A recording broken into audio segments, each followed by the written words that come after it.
The meeting had been going for 11 minutes when my brother slid a folder across the conference table and said, "We're transferring your codebase to Novatech. The deal closes Friday." I remember the exact temperature of the coffee in my hands.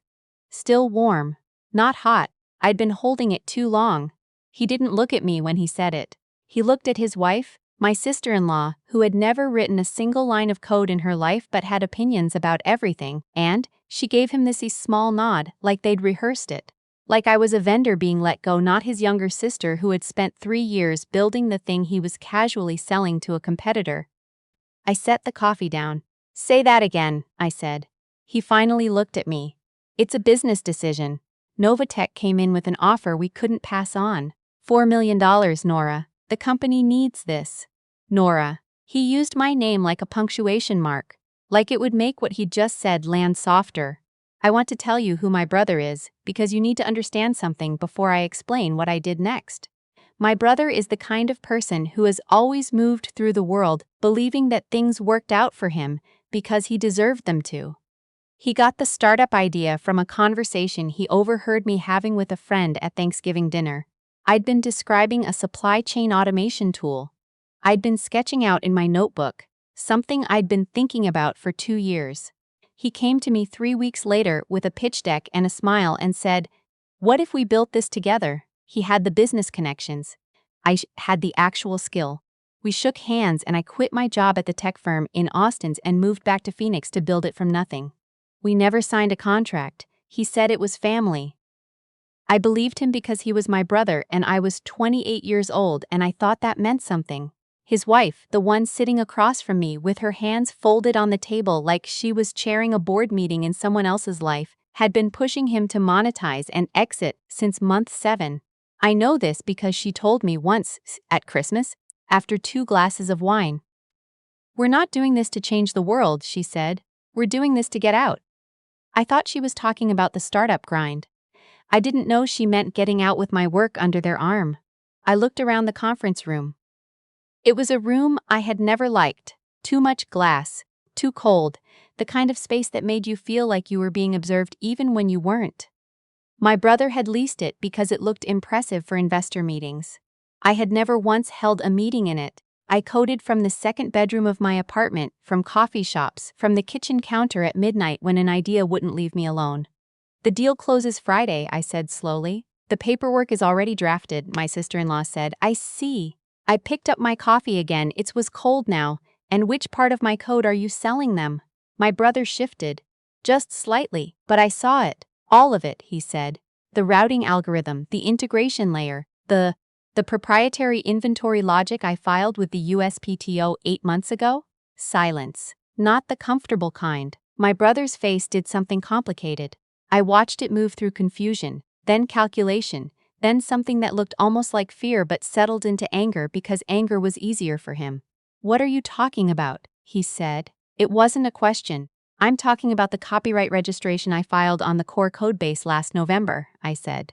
"And the provisional patent on the optimization engine that got approved 6 weeks ago." I set the coffee down for the second time. "I've been meaning to tell you." My sister-in-law's folded hands came apart. "I should back up. I should tell you about November. When I was a kid, my mother used to say that I inherited my grandfather's patience. She meant it as a compliment. My grandfather had been a quiet man who waited out situations that would have made other people explode. He built a small hardware business in Flagstaff over 40 years, never in a hurry, never rattled, just steady. He died when I was 12 and left me his work ethic, and a piece of advice I didn't understand until I was 29 years old and sitting in a patent attorney's office in downtown Phoenix. Protect your work before anyone else realizes it's worth protecting. He never actually said that. I invented that version of him to make myself feel better about what I was doing. But the instinct came from somewhere real. I had started feeling uneasy about 10 months into building the product. Not because anything specific had happened, but because of a collection of small things. The way my brother had started referring to my company in investor calls instead of our company. The way his wife had begun attending every weekly check-in without being asked, taking notes in a leather journal I never saw her refer to again. The way my access to the financial accounts had been quietly changed so I could view but not transfer. Small things, individually explicable. Together, they had the shape of something intentional. I didn't say anything, I watched. And I called a friend from my old job who had gone into intellectual property law. Her name was Serena. Wait, I cannot use that name. Her name was Petra. Petra had a small practice in Scottsdale, and she did not sugarcoat things. I took her to lunch at a Thai place she liked, and I explained the situation, and she looked at me over her pad, CU, and said, "You coded it? Yes. You have version history, times, Git commits, 3 years of them. Then you created it," she said. "The question is whether you assigned ownership somewhere. Did you sign anything?" "No." She put her fork down. "Then file. File right now. File this week." I filed that month. Copyright registration on the codebase. The code itself, the architecture documentation, the technical specifications I had written in a shared Google Doc that I now exported and timestamped. And I started the provisional patent process on the optimization engine, which was the genuinely novel part. The part that had taken me 8 months to get right, and that I knew, even then, was the reason any acquirer would care about the product at all. I did not tell my brother. I told myself I was waiting for the right moment. That wasn't entirely true. I was also waiting to see if my instincts were right. I was hoping they weren't. I kept showing up to our check-ins, kept pushing updates, kept answering his wife's questions about the product roadmap with a patience I was running out of. I wanted to be wrong. I wanted him to be my brother and not someone who was preparing to sell my work out from under me. The meeting on that Tuesday morning in March told me which one he was going to be. The thing about my sister-in-law is that she is smart.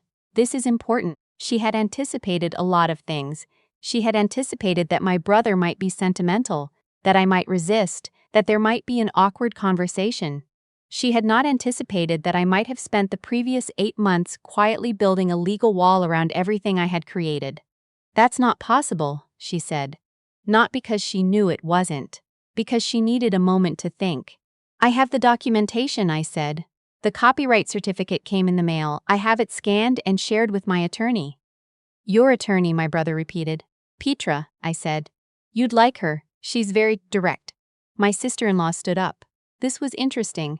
She was the type who controlled rooms by staying seated, by making other people come to her. Standing meant she was recalibrating. "You're saying you filed without telling us." "I filed because it's my work," I said. "I don't need to tell anyone I'm protecting something I created." "This is a partnership," my brother said. "Show me the partnership agreement," I said. He opened his mouth, closed it. My sister-in-law put a hand on his arm, which was the first honest thing she'd done in that room. It was a warning, not comfort. She was telling him to stop talking. "The deal with Novatech," I said. "Walk me through what exactly you've represented to them, because if you've told them you have clean title to transfer, and you don't, that's a problem. That's their problem and your problem. That's not my problem." She sat back down. I watched her do the math. Here is the thing I hadn't told them yet, the thing I had been sitting on for 6 weeks. Novatech had already contacted me, not my brother. Me. They had found my GitHub profile, had seen my contributions to open source projects, had looked at the technical documentation that existed publicly from a conference talk I'd given 18 months ago. Their head of acquisitions had sent me a LinkedIn message in February. I had responded. We had had 2 phone calls. They were very interested in the optimization engine specifically. They'd called it genuinely differentiated, and they were interested in the person who had built it. When my brother brought Novatech to the table as his deal, he didn't know they had already been talking to me for 6 weeks. I let him finish his sentence. "Nora," my brother said, and his voice was different now, softer in a way that made me tired. "We can work this out. We can adjust the terms. You'd get a cut. I'd get a cut," I said. "A significant one, 20% of the—" "I built it," I said. "All of it. The routing logic, the integration layer, the optimization engine, I built it. You have a business entity and a logo and a lease on this conference room." I looked around at the glass walls. I don't need 20% of something I own. My sister-in-law, to her credit, had gone very still. She was a person who knew when a situation had turned. She was already thinking about the next move. I could see it in the quality of her silence.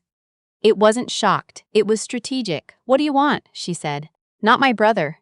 "Her. I want to finish my coffee," I said. "And then I want to have a conversation about what this company actually is and who it actually belongs to." With Petra on the phone. I called Petra from the parking lot.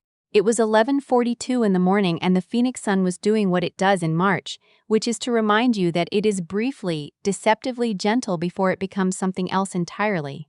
I sat in my car with the AC off because I needed to feel something real. "How'd it go?" she said, skipping hello. "About how you expected," I said. "Did they try to offer you a cut?" 20%. She made a noise that was not quite a laugh.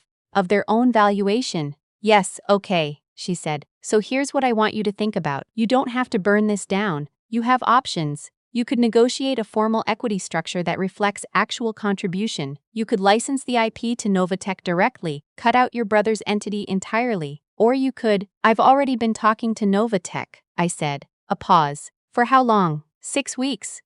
Another pause. "Longer." Then, "Nora, I love you. You should have told me that." "I know." "Okay," she said again, slower this time. "Okay. Then this is a different conversation. I won't pretend the next 2 weeks were easy. I will not tell you it felt good exactly to watch my brother understand what was happening. There was a version of me, the one who had believed in family means something, who grieved the shape of what we'd been. That version of me had eaten Sunday dinners at his house and helped his wife pick out paint colors for their kitchen and showed up every time he called with a problem I could solve. That version of me had trusted him with 3 years of my life. What I will tell you is this. Novatech's acquisition team was straightforward to work with once my ownership was established. They had never intended to purchase something with unclear title. They were a serious company, and they had done their own due diligence, which is why their head of acquisitions had come to me directly in the first place. When the situation became clear, when it became evident that my brother had represented ownership he didn't have, they withdrew from his deal and restructured the conversation around me. The final number was $4.8 million for the core technology, plus an employment offer I negotiated into a consulting arrangement instead, because I was not interested in working for someone else full-time ever again. My brother's LLC received nothing. The business entity that had existed primarily to hold meetings in glass conference rooms and attend networking happy hours dissolved itself 3 months later. I moved out of my apartment in Phoenix and put a down payment on a house in Tempe with a room I turned into the nicest home office I have ever seen. 2 monitors, good lighting, a standing desk, a small couch for the moments when I need to think lying down. I put my grandfather's photograph on the shelf. The invented version of his advice is framed above the desk. Protect your work before anyone else realizes it's worth protecting. I wrote it myself. It still counts. My brother called me 4 months after the deal closed. He had been to a therapist, he said. He had done some reflecting. He understood that what he had tried to do was wrong. He wanted me to know that he loved me and that he hoped I could eventually forgive him. I listened to all of it. I told him I appreciated the call. I told him the truth, which is that I did not hate him. I had metabolized enough of what happened to know that hate would cost me more than it would cost him. I told him we were not going to be close in the way we had been, and that this was something he would have to make peace with, not something I was going to fix for him. He asked if we could have dinner sometime. I said maybe. I meant not yet. I was still deciding if that door was one I wanted to leave open at all. His wife did not call. I did not expect her to. She was a person who moved forward, not back, and I respected that about her even now, in the way you can respect a quality in someone who has hurt you, separately from forgiving them for it. What I know now that I did not know when I was 28 is that trust is not a gift you give someone because of how you're related to them. Trust is something you extend based on evidence. You can love people and still require them to earn it. You can be someone's sister and still insist on a contract. These things are not in conflict with each other. One of them just protects you when the other one fails. I still code. I have a new project, something in logistics optimization, a direction I'd been curious about for years and never had time to pursue while I was building someone else's vision of what I was supposed to be doing. I work from the home office in Tempe. I take breaks and walk in the neighborhood and eat lunch without looking at a screen.